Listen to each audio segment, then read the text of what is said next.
Okay, we're live. In 3, 2. Go back to the fucking thing. Why? I want to see myself. No, keep looking at it. It's weird. Unacceptable.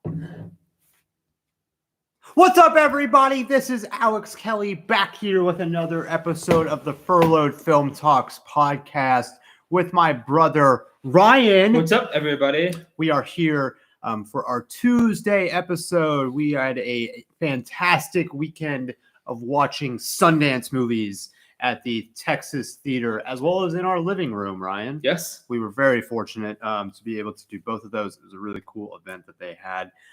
So we will talk about 3 movies that we watched over the weekend. Yep. One from a feature films from Sundance. One from a good friend of ours who's been on the show.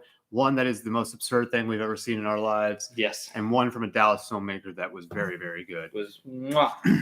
So we will talk about all 3 of those. And then at the end, we will also give our review of episode 4 of WandaVision, which is about halfway through. They switched up the order of the series this time around, how it kind of was playing out. So we'll break all of that down and see where we think it's going. But we need to first talk about some other MCU news that just came out today. There is going to be a Wakanda series on Disney Plus, because the director of Black Panther, Ryan Coogler, now has a TV deal with Disney. He had signed a whole deal, and one of those is going to be a Wakanda TV series. Ryan, thoughts? How the hell are they going to do this without, what's his face? Jesus Christ, put some respect on his name. Chadwick Boseman. I always get him and Michael B. Jordan confused. They were in the same movie together, so... That's what I was actually thinking about this earlier, or a few days ago. What they could do is retcon the last 30 minutes of Black Panther 1 and just Michael B. Jordan's Black Panther now. Well, he said something either yesterday or today where he was like, I'd love to come back and be in Black Panther 2, but nobody's talked to me. So yeah, all you have to do is say, hey, the last 20 minutes of Black Panther didn't happen. He violently took over as Black Panther, and Chadwick Boseman's character is dead. And very simple. I don't know how they are going to handle all of that, but it's going to be interesting. I think it's going to be mostly, focusing on what that entire society looks like. It'll probably be mostly focused on Shuri, his younger sister. Okay. As well as, maybe how they were able to keep it, so secretive for so long. So you do almost like a prequel type thing where you don't really have to worry about bringing in Chadwick Boseman's character. It's just it's not 50 years. This is not like Black Panther. It's just a Wakanda show. That's what it's supposed to be. Oh, they're not calling it Black Panther? No, it's literally a Wakanda series is in the works at Disney Plus. So yeah, this is not a Black Panther series. This will be Wakanda centric. It seems really weird through and through that they're going to do a Disney Plus Marvel show without a superhero in it. That's kind of odd. Yeah, and I think Shuri is supposed to become a superhero of some sort, and somebody else will be a superhero within there. So it's just going to be interesting. Most of this will get probably set up in whatever they do in Black Panther 2, because Black Panther 2 is going to basically be a Wakanda movie anyways. Right. Because you're not going to have Chadwick Boseman in it, so they're going to have to do some stuff narratively to focus on different characters that maybe didn't get as much screen time in the first movie. So that's going to be really interesting to see. I'm excited about it. I think this is kind of cool to see. This is the nice thing about Disney Plus. You can have these types of series, and there's more opportunity for stories like this within that. Mm-hmm. So I think that's one of the really, really cool things. Yeah, that's cool. I'm always game for more Marvel TV shows, right? Mm-hmm. Even though we're going to get a dozen of them in the next 3 or 4 years. So. Yeah, a ton. Which some of them seem like overkill, but I don't care. I'm gonna watch all of them. We're definitely gonna watch all of them. So. Yeah. So just keep bringing them on, Kevin. Please, Kevin Feige. Just hit us in the face with them every couple months, and we'll be absolutely ecstatic. Every 3 months, basically, is what the trend's gonna be, right? Yeah. and then hopefully they don't have to delay Black Widow. So. Yeah, honestly. Do you think? Do I think they're going to delay it? Yeah. I don't think they're going to delay. I think they'd be kind of stupid not to do the whole Disney Plus deal though. Like put it in theaters and put it on Disney Plus for $30 a pop. I totally agree. Like at this point, I don't know why they haven't done that. Because like that way you allow for like people our age who like aren't in the high risk population. Like we can go to the theaters, and then families of 5, like for $30, they can watch it at home. And mom and dad who might be in a higher risk category because they're in like their 50s or 60s. It would open up to, especially because it's like for us, like we have the freedom to make that choice of like, hey, like we want to go to the theater, and we will accept that risk. I don't think the majority of people like want to see it in theaters. The majority of people aren't going to want to watch it at home. But because we saw it when we saw Wonder Woman, like we saw that in theaters, and there was a lot of people who like just saw it in theaters. But the cool, like I don't know how Disney looks at this, but the cool thing is, if you're a family of 4, right? You pay what, $15 a month for Disney Plus, or like $10? Let's say they have the basic package, so like $8 a month. Right. So you're paying $38 for that month to see Black Widow plus your subscription.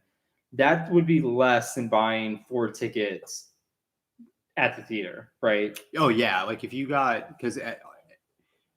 to go see it on, like, let's just say a Saturday afternoon at any theater, it's going to be like $12.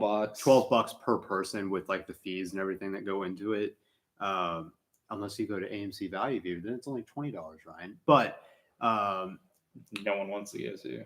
I go there. It's great. But anyways, yeah, so you're at least spending like $12 per person. It'd be nice that it'd be like kind of more family friendly and it's more economical. Like that's what they did with that Dragon movie, right? Like Raya and the Last Dragon. Did they make that $30? Yes, yeah, that's premium access, so it's gonna be $30 as right. well. So like that makes sense. That's cool. Like you kind of killed 2 birds with 1 stone there, right? Like it's more affordable and you don't put the family at risk of coves. Yeah, debilitating virus. Yeah, so I hope that allegedly. No hot takes here on that, Ryan. No, yeah, I think they should just go ahead and do that. And kidding. Like just because the other part of this is like let the fans know at this point, like that May is solidly when it's going to come out. That's why I don't think they're going to do anything because like they like magically know that Biden's in office, cases are going down. So like, dude, people are freaking out right now about all the different variants. Like it's not like all of a sudden COVID's just going away. Like people are still freaking out about this disease. Yeah, I mean, I guess, but like they are. At least here, cases are going down. No, people are still really worried about the like. Well, anyways, fuck. Like, just basically, I don't think Disney's gonna. If they were going to delay it, they would have done it. They should have done it. Yeah, they would have. Everyone else announcing that they're gonna. Yeah. Knock on wood, Ryan. Touch wood. Ryan, do it. Touch wood. Good. Cool. So that is Wakanda series will come out sometime in the next 5 years. But now. In the next 5 years. Who knows? Sundance Film Festival, one of the largest film festivals in the world, had to go. Isn't it the largest? Or maybe I think Cannes might be. Cannes? I think it's still Cannes. That's what call it Cannes. That's still a running joke. Sounds like pretentious douchebags. So Sundance usually is in Park Cities, Utah.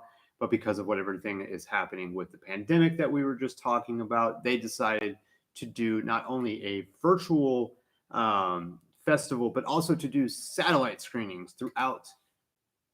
Fun fact, do you know what city Park Cities is right next to? In Utah? Yeah. No. Just slipped my mind. No, the place. What's the place? You stopped down this entire conversation. What's the place Guillermo Fava used to go to? Lake Tahoe. It's right next to Lake Tahoe. That's what I thought you were about to say, but okay. Damn, dude. Jesus. Immediately as I said that, I blanked and just had like the fucking image of Lake Tessie. The little monster. I remember. Oh yeah. Anyways, Christ. Just to say, like, I hope one day we get to go to Lake Tahoe or to Park Cities, Utah. We can go to Lake Tahoe whenever the fuck we want, Alex. And went to Sundance. Park Cities, Utah. I want to go to Park Cities. Yeah, Use our ass off. Everybody started talking about parkas and shit, and I was like, that doesn't sound fun, but I guess for movies, it is. Did you not see that episode of Entourage where they go to Sundance? It's been forever. Okay. I have, but like I said, I know like, they all walk around in parkas, and it's like, oh, it's cold as fuck, dude. You know how cold it is in the. It's so cold, guys. Guys, it's so cold. We're seeing movies, and it's cold. You're like above Denver in the Rocky Mountains. It's cold as shit. Guys, it's so cold. Really cold. So instead of doing it in Park Cities, Utah, it was satellite screenings throughout the country, and one of them was here in Dallas. At the Texas Theater. Let's talk about the Texas Theater for like 2 seconds. Okay, I'm down. Have you ever been there before? I have not. I kind of love the Texas Theater. I loved it. Yeah, I'm in love with the Texas Theater. Yeah, like they're kind of dope. We definitely have to go there. When the stonks go to the roof or to the moon, we're buying some seats. All right, that's happening. Like buying physical seats. Yeah, you can buy have a seat in the new theater that's like what's it called? Like reserved? No. Like you can literally physically bring home a seat. No. What's it called? What the fuck are you talking about? Damn it to hell. They basically, what's it called? Dang it. It's not like a PSL, but like, oh, god damn it.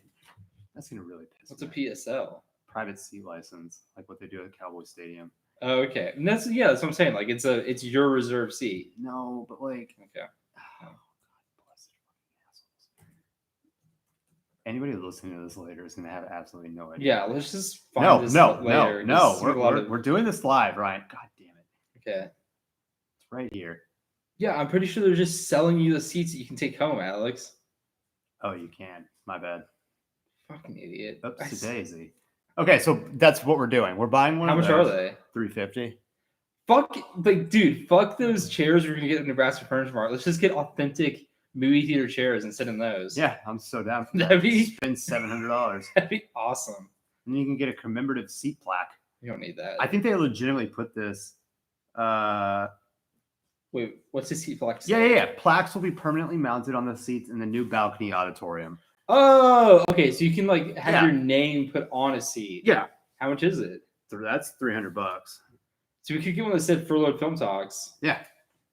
That'd be worth $300, honestly. Yeah, balcony auditorium. Is there or you can get the VIP. You can do the VIP boxes for the main auditorium. Okay. Well, we should talk about that. So yes, if you're in Dallas and you've never been to the Texas Theater, they're doing a huge renovation where it's one screen, but they have the main part of the auditorium, and then they have an overhang section above, a balcony. And what they're doing is they're closing off the balcony and putting a screen there, and then so you're gonna have two screens, one below, one above. But at the very end of the balcony, they're gonna have one row for the lower screen, which is gonna be the VIP section of the main screen. Yeah, the main auditorium, which is fucking badass. No, so it's you can super cool. Pretty much. I don't know how much it's gonna be, but that will literally be the best seat in the house because you're elevated, and no one behind or in front of you. Yeah, it's and let's talk. We basically already said we really like the Texas Theater. That's where Lee Harvey Oswald was arrested after he powwowed JFK. Yeah, but it's such an old school feel to it, and it really does feel like what movies were supposed to be viewed in. Mm-hmm. And I loved it. I especially loved driving through. I love going through older parts of Dallas, and that's a definite the southwest part of Dallas. That's is that right? Southwest. Yeah, southwest part of Dallas. It's a little bit south of the Bishop Arts District, mm-hmm. and it's very cool. As soon as you turn onto Jefferson Street, you immediately can tell oh, these were the buildings that have been here since the 40s or 50s. Yeah. These are old school buildings. And you have to go upstairs to go to the bathroom in the Texas Theater. And I was walking up those steps, and I was this is literally the steps. I'm literally walking in the footsteps of Lee Harvey Oswald. Yeah.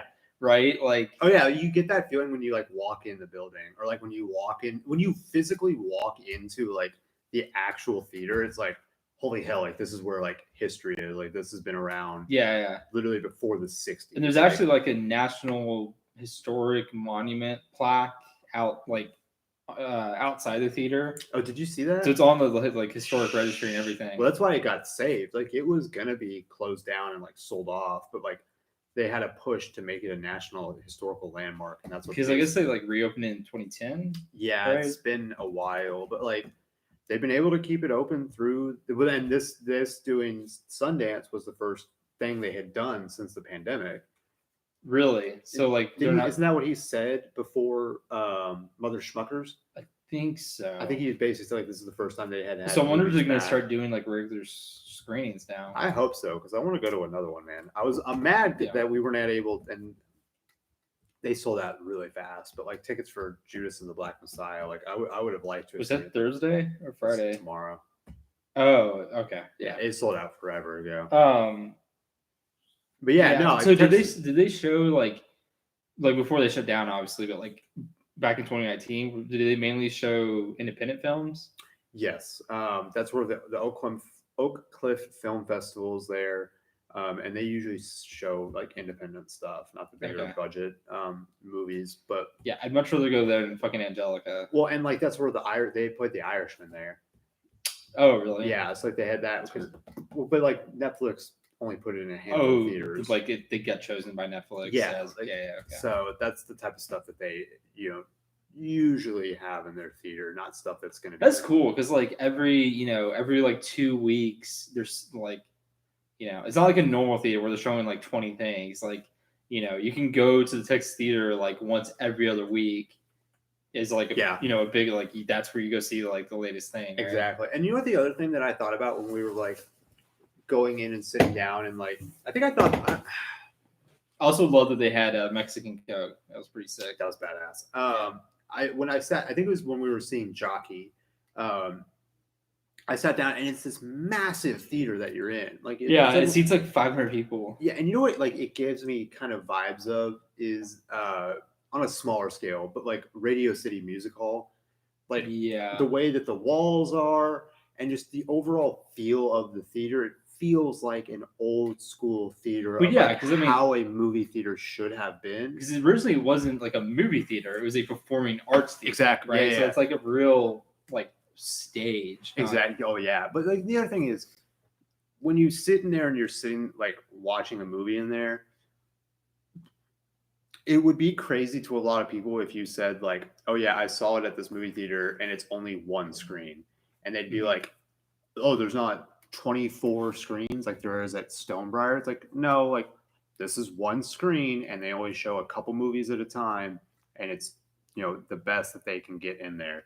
And that's how movie theaters usually were and how they should have been. But like now to make more money and have, obviously bigger budget movies, you have these theaters that have 20 or 24 Well, and back screens. in the day, like, in the 40s and 50s, when movies had only been around for like 10, 20 years, there weren't that many movies coming out. Exactly. Right? So there wasn't a point of having multiple screens. Like it was just crazy to think about how much it's changed. Like, and that's the Texas theater to what, we see nowadays throughout the country. It's so night and day, but it's a really badass theater. And if you're not in Dallas, if you're ever in Dallas, come into Dallas, Texas, definitely go check it out. I think it'd be like for sure one of the things that like, because like Dallas is really cool, but there's not like a bunch of like tourist stuff, right? Yeah. There's like you can go to Dealey Plaza. The Galleria is kind of this touristy spot because it's a huge fucking mall. You got like all the sports stuff, our sports stadiums, but like. The Texas Theater would be really cool to check out. No, for sure. If you're coming in for like a weekend or whatever. And we should try and go and find like older theaters throughout the country to go check out as well, because I think that'd be something really badass as well to try to, make a point to go see. Mm-hmm. But which one are we doing first? You want to go? That is a great question. Order of we saw them. I like that idea. Yeah, I like that idea as well. So we watched this not at the Texas Theater. We watched it here at our home. It was called Ma Belle, My Beauty, directed by Marion Hill, executive produced by this guy right here. It had its world premiere at the Sundance Film Festival.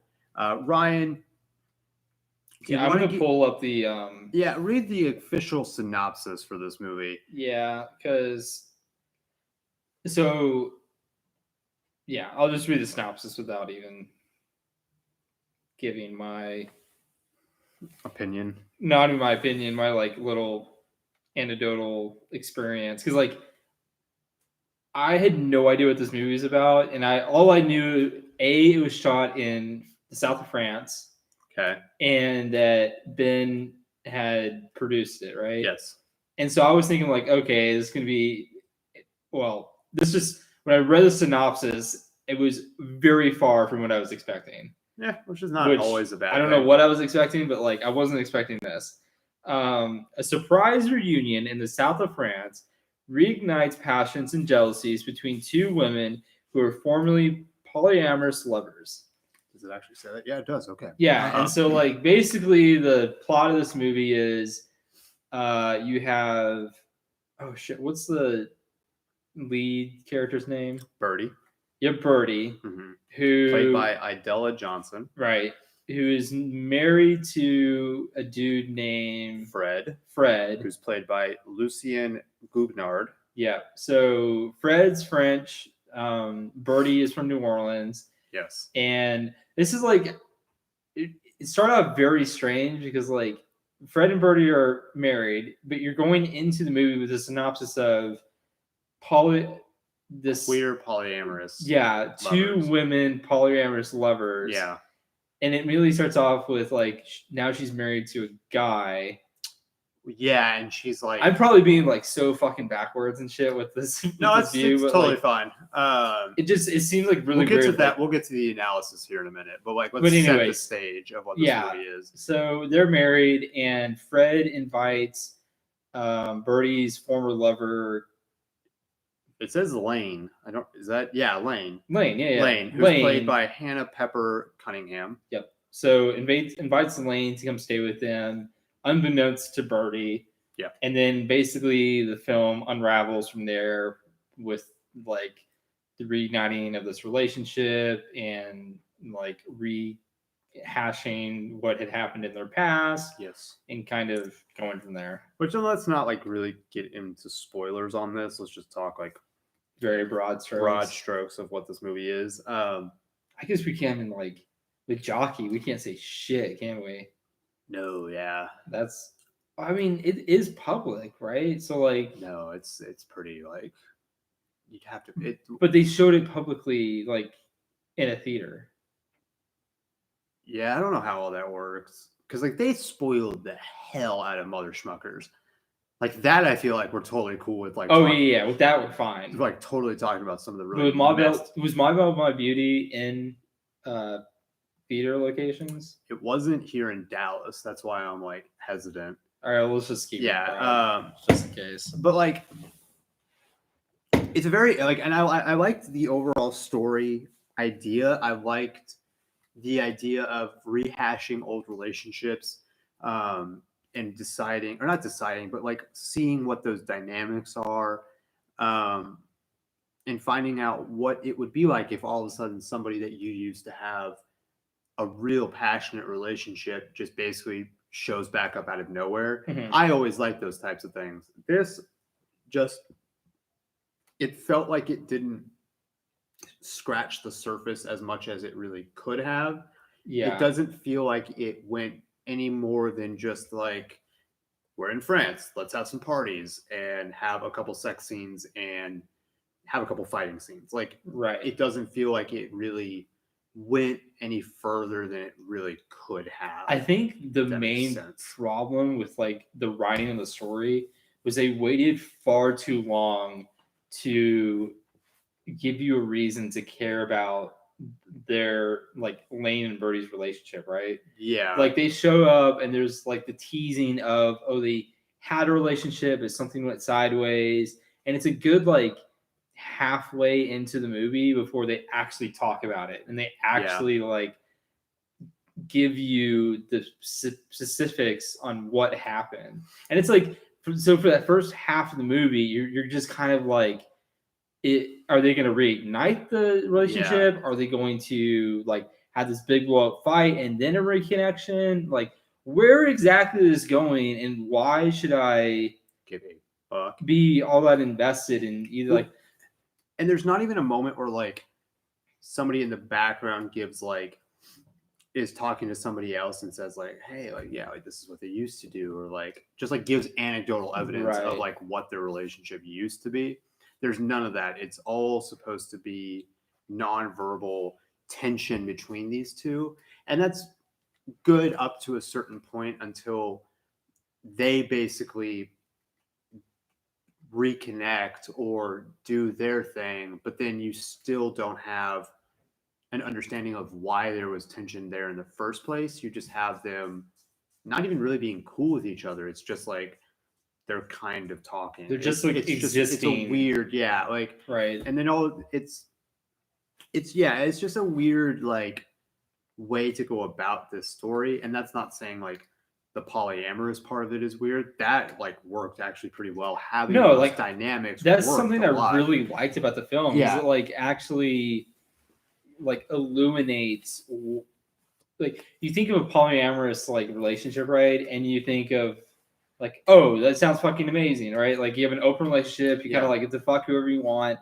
But this like most usually played up for laughs or whatever. Exactly, but this like illuminates the like gritty details and like real life experiences of like polyamorous relationship. And how somebody like Fred, who's married to Birdie, would be okay with calling up and maybe for his own altruistic reasons, but like wanting to help his wife by bringing in somebody who had been close with his wife, like, and who could help her be more happy. Like, you have those dynamics, and so it did make a whole lot of sense to dive a little bit deeper into what those relationships would look like, and I really like that angle of it. And it's yes, when you usually see a synopsis like that, you're like, oh, that's going to be played for laughs, or that's a little strange or whatever. But it's like, if you go into it just saying like, okay, like let's see what they have to say, or like what their message is, that's a pretty damn cool message to have. And it's a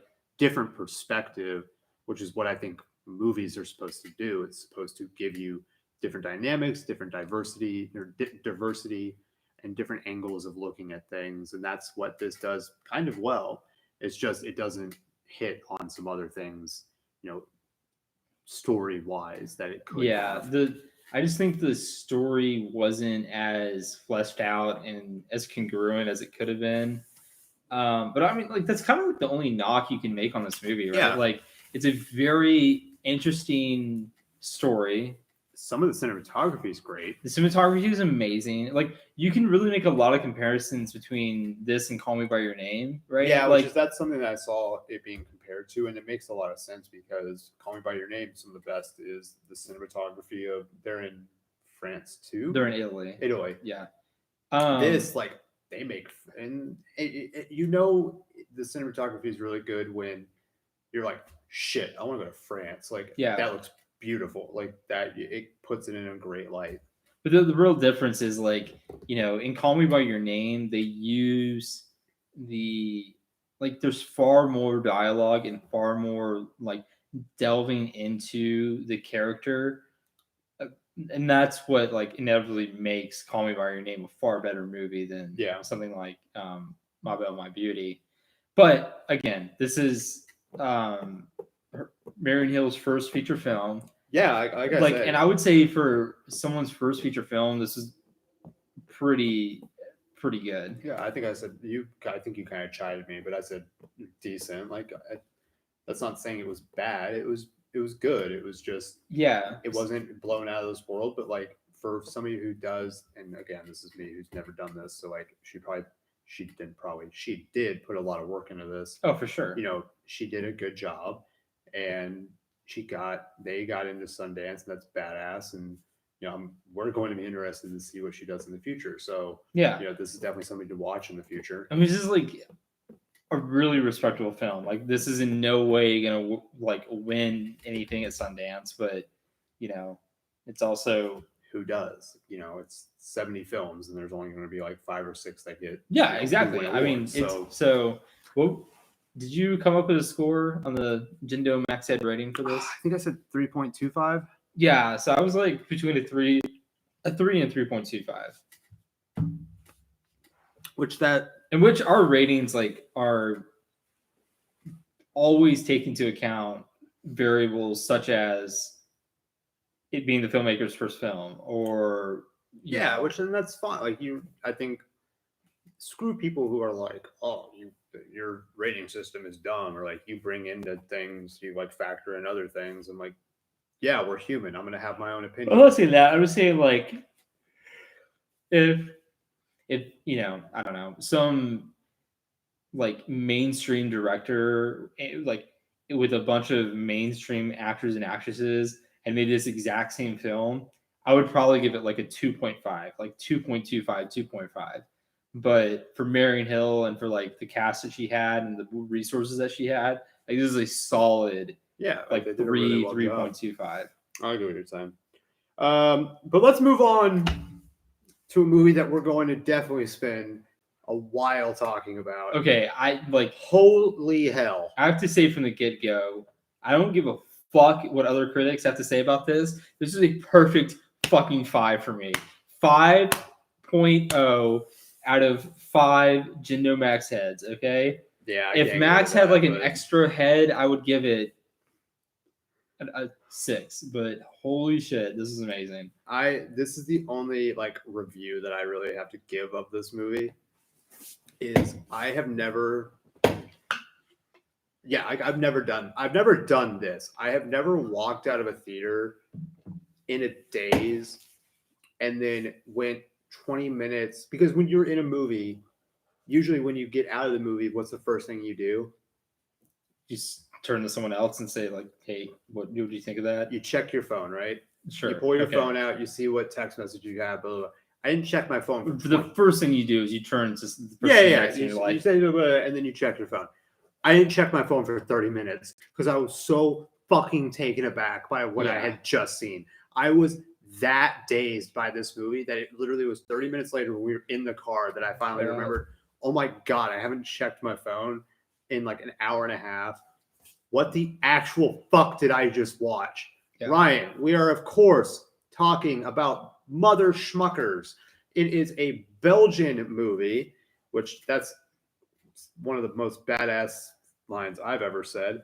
Do you want to give a synopsis of this? I have to have an alcoholic beverage in my hand. So this is the plot or the synopsis written by Variety. Issachar and Zabulon, 2 brothers in their 20s, are supremely stupid and never bored, as madness is part of their daily lives. When they lose their mother's beloved dog, they have 24 hours to find it, or she will kick them out. Okay, let's start from the top here, right? 2 brothers in their early 20s. They might as well have been 4 years old. That's how they act this entire movie. Their mother is a prostitute. In like very inconspicuously, maybe like forced prostitution, because it doesn't. Oh, absolutely! It doesn't really seem like she really wants to be in the game of prostitution anymore. When her boss comes around and literally drags her out of an apartment, throws her in a van, and takes her to the brothel. Work. Yeah. So also, this is directed by Lenny and Harpo Geet. Is that how they said it? Who play Issachar and Zabulon? No. Oh, they don't? No. That's not. No, that's definitely not them. Oh shit! I wonder why they look different. That's why. That is just because they cut their hair or something. Oh my God. No. You know what they say? All those Belgians look alike. Wow, Ryan. So Issachar and Zabulon, as I try to find the IMDb for this. Maybe they did. I don't know. Anyways, it doesn't matter. So basically, the plot of this movie is. Well, hold on, back up. You knew you were screwed when they had the directors on the screen before the movie, and the last thing they said before they ended the Q&A was "Good luck." Yeah. That's when I literally Angela looked at me and just goes, "Oh God!" And I was like, buckle up. This is about to be a ride. And the programmer, the guy from Sundance who like introduced them was like, there's parts of this movie that you'll never unsee. Like, you know, and he's trying to ask these two like questions about their movie, and they just can't like even give a straight fucking answer because they're laughing so hard about like what they're about to put the audience through. Like, you know it's not a good sign when the filmmakers are just laughing are at like you. Yeah, are basically like, this is a massive troll job. Let's make a distinction right here, or a decision right here. Okay. Are we going to talk about everything that happens in this movie? No. What point do you want to like? Spoil? Oh no. I think we can spoil all of it. I'm just saying I don't want to like point out every single plot point of this movie. What I want to do though is I want to take both our top 3 most fucked up moments of this movie. Okay. And start there. You go first. I'll go. We'll alternate because some of them are going to be the exact same. Okay. I don't really have it. Like, hold on. Let me think. Why did you suggest? I was hoping we were going to talk more about the plot. Oh well, let's continue. Yeah. I'm just like. The synopsis is like they are threatened to get kicked out of their home by their prostitute mom unless they find the dog. And this movie is really about how fucking I don't want to say the R word, but like idiotic. There are just fucking pure children who like don't even realize they lost the dog when they lost the dog. Well, yeah. So set that up. So like, let's set up how they lose the dog. So right. Okay. They're so hungry that they basically blackmail this big fat guy who wants to fuck their mom into buying them food. Well, have a date with their mom. Yes. Right. So yeah. Like one of I got the like indication that he was like maybe a client at the brothel, but absolutely. Yeah. So, you know, they run into him at the grocery store and they don't have any money for the grocery store. For some reason, the grocery store has a security guard out front for these two assholes. Yeah. And so they blackmail this dude in buying them food. And it's literally like the scene out of Christmas Vacation where Eddie's like filling up the cart. They're like filling up the cart with like 5-pound bags of rice and shit. But before going in, they had left the dog out front tied up. And eventually the guy is like, oh, you guys are just playing me. You're not going to actually set up a date with your mom. And so he runs out the store and then they start like eating. They start like opening packages, eating. The security guard comes in and like finds them and then chases them around the store. Tackles one of them. Tackles them, then has them like in a break room waiting for his boss to get there. All the while, like the dog is just outside. But it turns out, is this when Shukri? No. Who's the huge dude? Oh, I don't remember his name. But is that when he took the dog? Yes. Okay, yeah. So it turns out that you like, don't find that out for another like. No, you 10 like minutes. They literally leave the grocery store, go back home, and their mom's like, "Where the fuck?" No. Wait. You got to back up, and you got to point out that how do they get out? By the friend Shukri coming and distracting the guy, which then they go back to Shukri's apartment, and he gives them a gun in exchange for coming to the car, which leads to one of my favorite scenes. That was later. Movie. No. That was later because like they get the gun and then they go back to their apartment and then later that night they go to the garage with Shukri. No. But back up. You have the scene where they're out in the park and they have the gun and he just goes. They're in the middle of a public park and he has has the gun and it just is like this and then like points and shoots. And shoots a pigeon. A pigeon comes falling out of the sky. And it zooms back out and they run across this park and pick up the pigeon, but the pigeon's not dead. So he points it right at his brother. As his brother's like holding out in front of him. And like they're trying to and then eventually they drop the pigeon flies the fuck away. Pigeon had been shot and flies away. Okay, so I got I just had to walk through that. I got my number 3 most fucked up moment of this. All right. So there's a scene where there's a bestiality sex party, and damn it, we're just jumping straight to that. Yeah, and Issachar, like for some reason. They dress up Issachar as a dog to sneak into this behind place. a trash can. They don't realize that like what's exactly going on, but you have to have a pet to get into this party. They're bringing parakeets in. Yeah, and so like the organizer of the party is like comes up, and like the bouncer basically didn't want to let Issachar and Zabulon in because they didn't have a real animal. They didn't have a real animal, so like they go behind a dumpster and like dress up Issachar as a dog, and then on their way in, the bouncer's like, "Are you fucking kidding me? What are you doing? What are you doing?" So the organizer of the event walks up and he's like, "Oh my god, your animal's beautiful." Yeah, he calls it. The guy's called Lord. The Lord, yeah, Lord. And so the Lord is like, you have to let these two in. Yeah. But anyways, it's a fucking sex party with animals, and at the end of it, January Jack latches on to the Lord's dick. Well, and this I thought was a great narrative choice. You see the animal bestiality sex from party January Jack's perspective. So it's all through like what would a dog would have seen running through like the halls of this ridiculous fucking set piece. As like women are shoving like roosters up another woman's ass.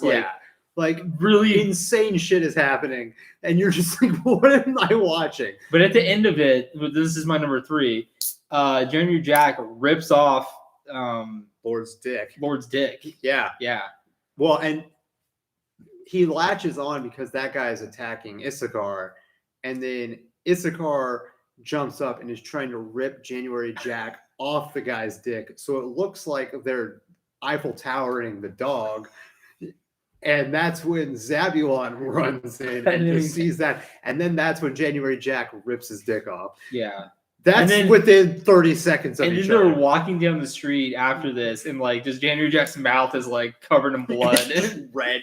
And this isn't a fucked up scene, but this is like where the pure comedic genius and just like where there's character development or like character background almost in a scene that goes by like that, where they are walking home from an animal sex party and they're walking up their stairs and their mom's boss is at the top of the stairs and she goes, "Hey boys, how are y'all doing?"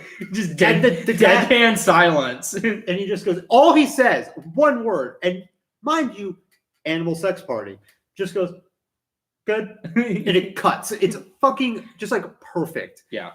All right. So what is my third? Yeah, your number 3. I'm gonna go the homeless man scene. Oh, with the spoilers, with the dead mom, or no? That's what I was trying. Shit! Yeah. Okay. Yeah. So there's a scene where they're trying to get rid of it. They got rid of the gun, or no? They got rid of the gun, but they went back. They went back to find it. They eat a maggot burger, and then they realize that the homeless person behind them had their gun and is eating peanut butter off of it. And they struggle to get the gun away from him, and they shoot a hole through his hand. Yeah, and it's just like the weirdest sequence. Another like 30 seconds. Another moment where like the gun goes off, and then like the dude is staring at a hole through his hand, screaming, and then just like deadpan silence, like a close up on their faces, and they just run away. They just run off. Like, yeah, that scene's probably the third most weird scene that I saw. Okay, my number 2 is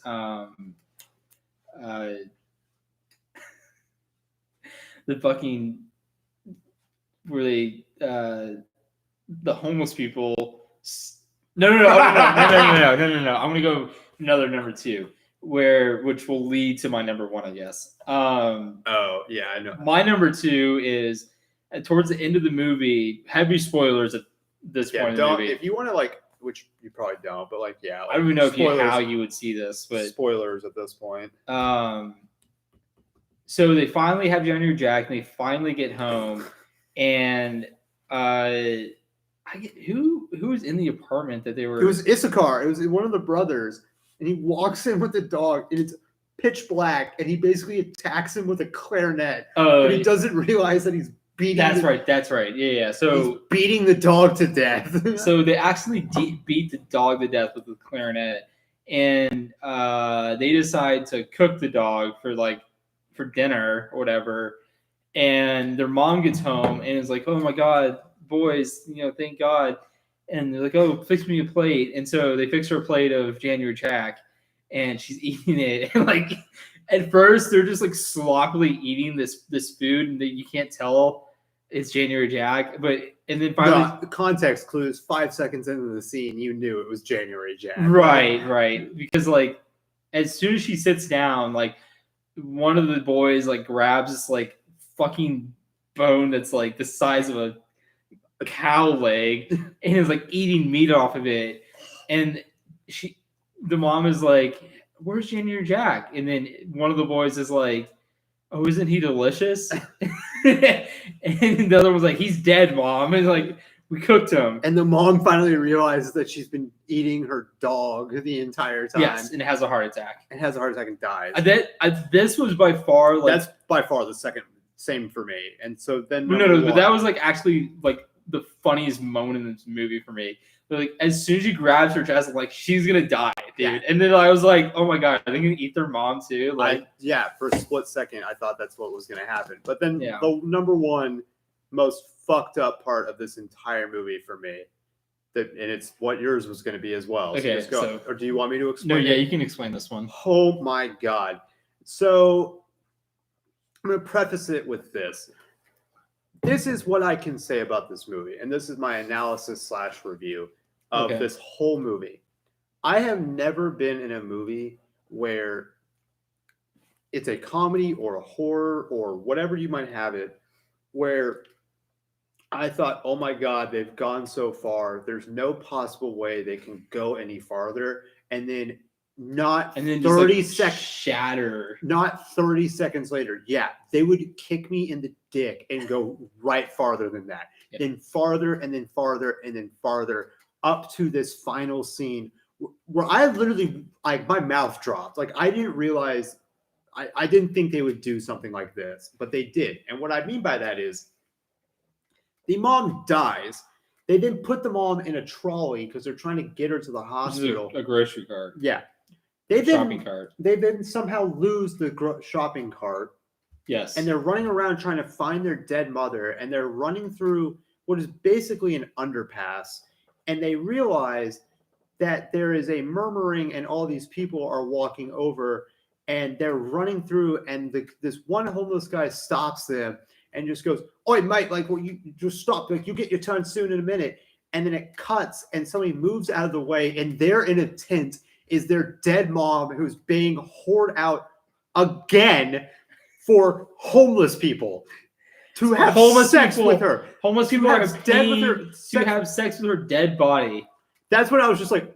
That's the only part of this movie where it was like, okay, that's too far for me. That was where it was just, which maybe speaks on my moral character, where that was the line, but it was fucked up. But that, I cannot say this about any other movie I've ever seen where I have never seen a movie continually just keep shattering expectations, but continually do it throughout the movie. Yeah. So we were talking about afterwards, what movie this reminded you of, and we you couldn't really think of anything that I could think of. A TV show it reminded me of because some of the editing styles and just the shot comedy of all of it. Okay, you know what movie I think it reminds me of? What's that? Now, Jojo Rabbit. Just a little bit. The style of comedy reminds me of Taika Waititi's kind of way of presenting comedic situations. True. Yeah, right? It's just he would never go as far. No, right. I'm not saying it's as I know what you mean. Crude or as far as Mother Smuckers goes, but just the style of comedy. Feels really similar to Jojo Rabbit or Hunt for the Wilder People. Yeah, I think it's a Taika Waititi mixed with, and this is the TV show I think of. I think you've never seen it, but the Eric Andre show on Adult Swim, where it's just it's shot comedy for the sake of shot comedy. Like it's supposed to gross you out or freak you out. Like they're doing it to get a laugh out of you being shocked. And they do a damn good job of it. Like it's the craziest thing I've ever seen. I give it like a 4.25. Okay. I loved it. I thought it, but like it's disgusting and depraved and crude and crazy. Yeah. And I love that they were able to just basically do whatever the hell they wanted. And it is extremely polarizing for the critics who are covering Sundance, but I still am unwavering from giving this a 5. That's fine. I fucking love this movie. Yeah, it's one of the craziest things. I don't know, like, if we'll hear about it getting a, what's it called? Full release. I don't know how they'll release this, but I can't imagine this to be in theaters, but I'm sure in some way they'll release this like on video on demand or something. Yeah, because it's short. It's only 70 minutes long, so it's not like they can pare this down at all. Well, I mean, they can't. Like, it's just, and they wouldn't. Yeah, then why would they? They would. That's what I'm saying. Like, but like if they tried to get it to where it was like an R rating, because I don't think that's R. Like, I think that's an not rated movie or NC-17. Oh, you think so? Oh, yeah. Well, that's what I'm saying. Like, it's definitely not going to be in theaters. Yeah. Right. So it's like, yeah. I mean, you have to cut out the sex party scene completely. And the necrophilia scene. And I mean, you could probably keep that because there's no like, you don't see the homeless people like fucking the dead mom, having sex with the dead body, but like there are scenes where you see like pretty clear like bestiality. Yeah. I can't believe it. I know. This movie's wild. Like, and it was one of those things where I'm kind of thankful, like, I had an idea of what we were getting into before we saw it. Because like I knew the bestiality scene beforehand. Right. And I knew about the fried shit scene at the very beginning of the movie. Yes. But I had no idea about the dead mom scene. So I love that we took two people who had no idea what this movie was about. None. Hadn't seen the trailer, hadn't read anything about it, just blindly going into this. Well, Caleb had listened to us talk about it. Our friend Caleb Palmer, who listens to the show, we appreciate him. Yeah. He had listened to us talk about it on the last episode. But like, we did not know half of what the hell was going to happen in this movie. Right. Anyways, fun movie. Moving on. Anywho, and the final one that we got to see, we saw it last night at the Texas Theater as well. It stars Clifton Collins Jr., Molly Parker, and Disney Channel's Moises Arias, but he was also in Ender's Game. And directed by Dallas's Clint Bentley. It was Jockey. Yep. Ryan, do you want to give a quick synopsis of this one as well? Or let's see if I can read. Actually, I don't think I'm gonna be able to find one because there's literally nothing on this movie online other than it got sold to Sony Classic Pictures. Yes, it's been sold to Sony Pictures Classic, which is super badass. And at the Q&A afterwards, Clint said that they are thinking that this will be a fall 2021 release. During award season. Yeah, so probably November-ish, something like that. Probably. Okay, so another kind of plot synopsis from Variety. An experienced rider has endured decades of racing on the equestrian circuit. Equestrian circuit now finds himself facing what could be his last season due to deteriorating health. With the help of Ruth and a promising new horse, Jackson begins to prepare for the upcoming championship, reflecting on his legacy. Yes.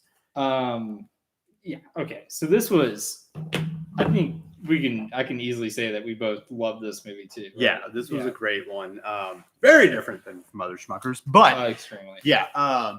It's just an interesting character study of somebody who is at the end of their rope, but somebody who is having to deal with the fact that their body is kind of failing them. Mm-hmm. They're not able to do what they had always been able to do, set around, a sport that we don't usually get to see a lot of. Right. And the inner workings of that. one of the things, there's two scenes that really stood out to me. It's the booth scene between Clifton Collins Jr., who plays the jockey, and Moises Arias, who plays a younger jockey. And that dynamic, or just how Clifton Collins Jr. acted that scene, like, he is such a force in this whole movie, but it comes out really well. Is it the early on one? Yeah. And then there's the scene where it's supposed to be kind of like a talk it out session with all the different jockeys there. Yeah. And it's obvious that they had gotten real life jockeys to be there in that scene, and they're talking about their experiences of being injured.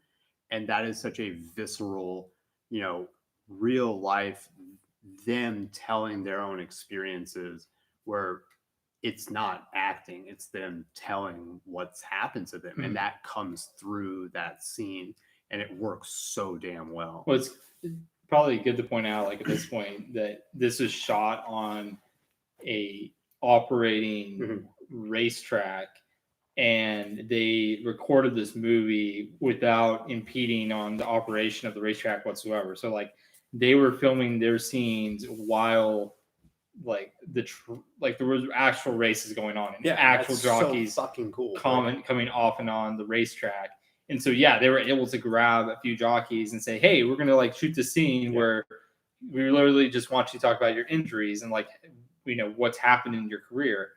Like, what really stood out for me in this picture was, like, the cinematography was literally at the level of, like, the only real thing I can, like, kind of compare it to is The Revenant. Like, the absolute realism in the photography of this film, like, unparalleled to almost anything. Like, when you listen to who's the director who did Revenant? It was Alejandro Inarritu. Yeah, like, when you listen to, like, him or any of the actors that did that film, they'll talk about how they would just sit around for sometimes days and days and days until they got the light perfect for the shot. And, like, they only use natural lighting. Magic hour, baby. They use magic hour, or, like, just went to extraordinary lengths to get, like, the best shot possible.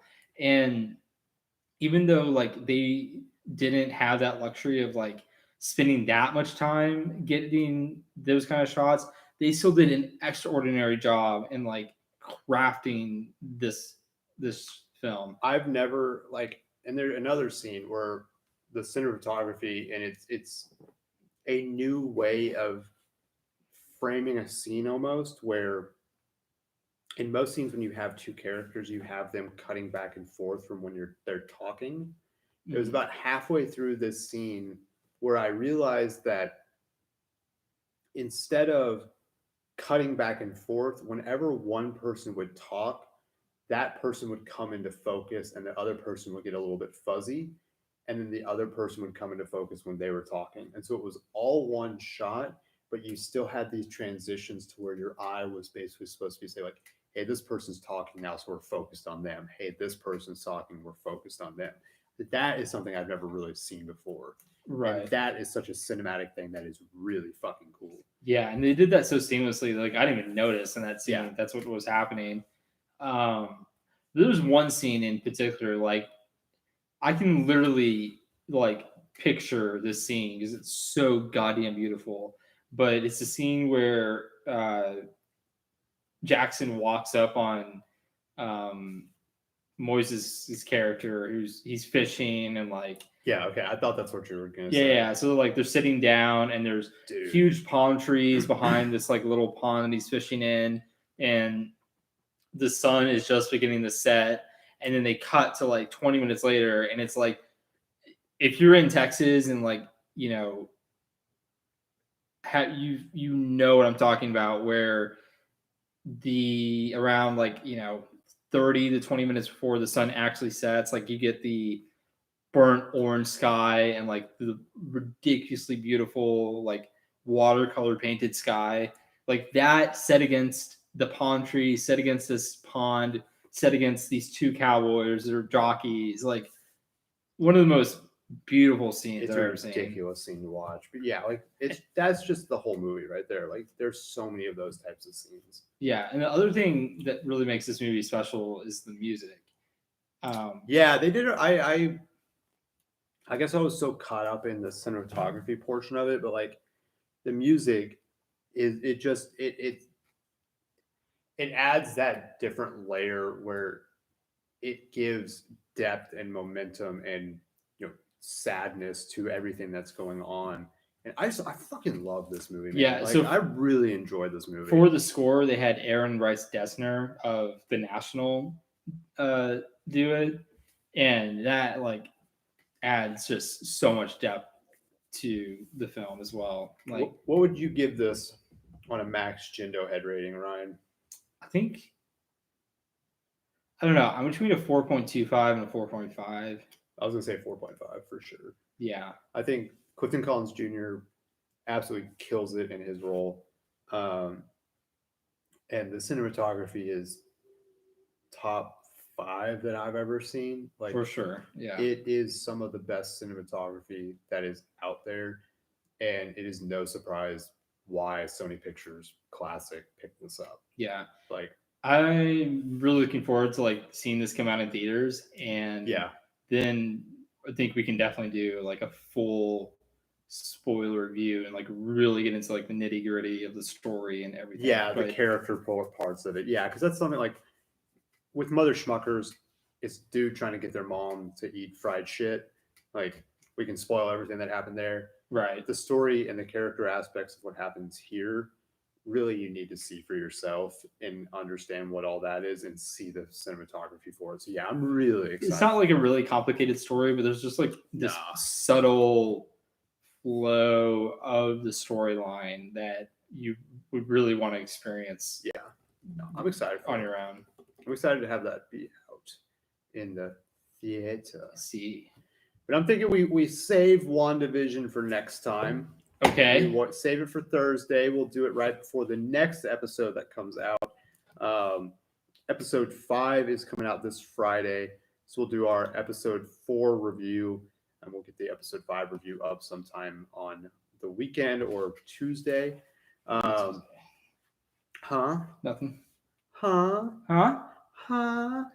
But thank you guys for listening to this episode of the Furloughed Film Talks podcast. As always, tell 3 of your friends to listen. We will be back Thursday live streaming for our Friday episode on our YouTube. Subscribe to the channel. It's at Furloughed Film Talks on YouTube, at Furloughed Film Talks on Instagram, and at Furloughed Film on Twitter. We really appreciate you guys. Thank you to Ma Bell, My Beauty, for letting us watch the movie over the weekend. Yep. Thanks Ben Matheny and Marion Hill. Yeah, and thank you to the Texas Theater for just putting on the event, putting on everything, and making independent movies. You definitely go check them out. They invested a lot of money in having to reopen with all the air filters. They did a great job, so they should be commended. And definitely go support them if you're in the Dallas area. But everybody, have a good rest of your week, and we will see you guys on Thursday. Adios, amigos.